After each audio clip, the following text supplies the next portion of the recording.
wanted to talk about that. And then these were the passages that I asked you to read ahead of time.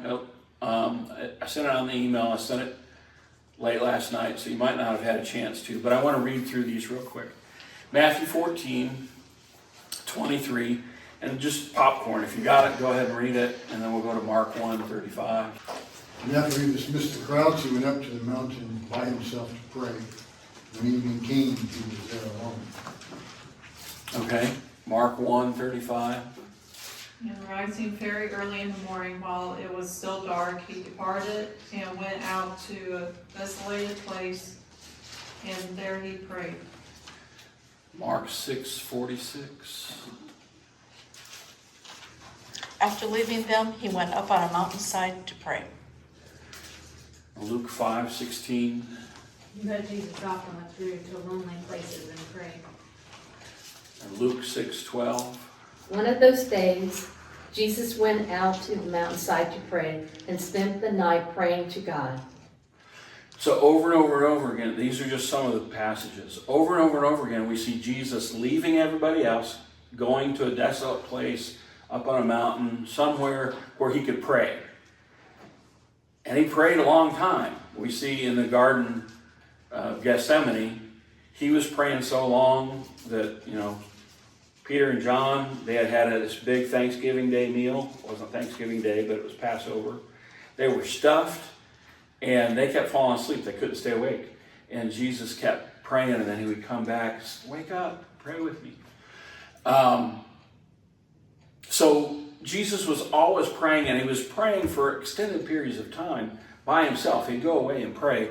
And then in John 17, we're not going to read this whole thing, but John 17 is what's called Jesus' high priestly prayer. This is before Jesus goes to the cross, after their Passover meal. I think immediately after this, it says they sang a hymn and they went to the Mount of Olives. But this is where Jesus prays for his disciples. As he's leaving, he prays in front of them for his disciples. And that's a powerful prayer. Pray that they may be one. And I pray not only for these, but those who will believe because of them. Jesus was praying for us in John 17. But in Matthew, this is in the middle of the Sermon on the Mount. And we're going to talk quite a bit about Sermon on the Mount. Thank you very much. Thank you.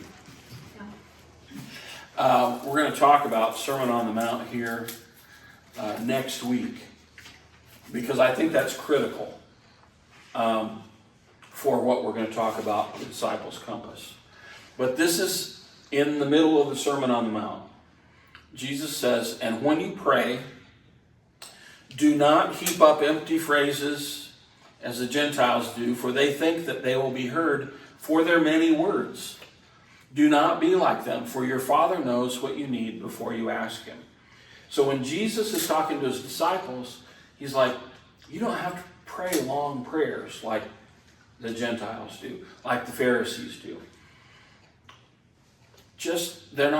They think that they're going to be heard more likely because of their many words. Don't be like them. God knows what you need before you even start praying. And then he says, pray like this. I want to watch this. Jesus liked short prayers. Why is Jesus interested in short prayers? Well, Jesus told his disciples, don't use meaningless repetition like the nations, because they suppose that they will be heard on account of their many words. In the time of Jesus, people from the cultures around Israel would commonly pray really long prayers. They might throw in the names of many different gods to increase their chances of being heard by at least one of them.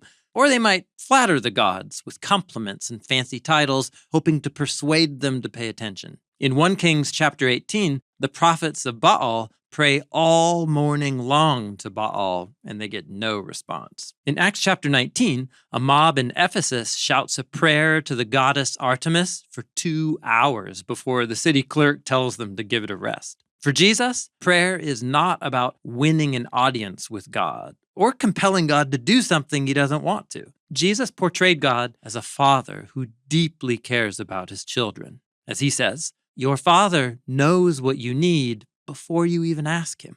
Jesus spent a lot of time praying, yet he taught us a very short prayer that is not designed to be impressive or to persuade God. It is a beautiful and short and simple prayer meant to align our hearts and desires with God's heart and desires. So, we've got these two examples. Jesus prays, and he'll pray all night sometimes, or he'll get up early in the morning and go out and pray. But Jesus says to his disciples, you don't have to use a lot of words. Your Father knows what you need. And then he says, and we'll get to that here in just a second, just pray like this. He gave them a model prayer. But I want to come back to the scripture we looked at that was on the title screen. Luke 11, Jesus was praying in a certain place. And when he finished, one of his disciples said to him, Lord, teach us to pray, as John taught his disciples. If you had been with Jesus for 3 years, and you asked him to teach you one thing, would it have been prayer?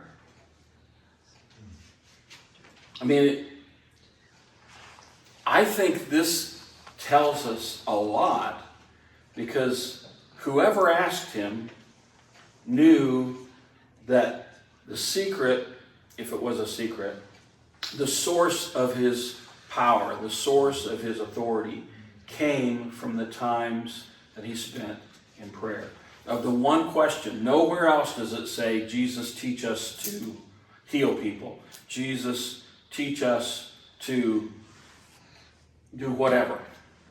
Jesus, teach us how to speak. You know, how can we gather large crowds? Just teach us to pray. To me, that's a powerful verse. Just because there were a lot of other things they could have asked. And this is the one thing that they asked. At least it's recorded in Scripture. One of them. Huh? One of them. One of them, yeah. Well, and sometimes I think only one of them asks because everybody else is too afraid to ask. Nobody, it's like being in that class when you're like, well, I don't want to look stupid and be the only one who doesn't know this answer, so I don't ask the question. And that brings me to one of my favorite phrases. Don't ever stop asking questions about God. It's okay to have questions, and it's okay to live with questions for a long time, to wrestle with questions. The church has done a great disservice to people by inferring or sometimes outright telling people they don't have a right to question God, to question Scripture. Because a lot of what happens in Scripture just doesn't make sense. It's okay to ask questions. So, right now we're going to look, this is a little different kind of a BibleProject prayer video, but it talks about it says the prayer of Jesus. Some people call it the Lord's Prayer. I like to call it the prayer that Jesus taught his disciples to pray. But it goes through piece by piece that prayer, and then we'll kind of come back and kind of pick that apart.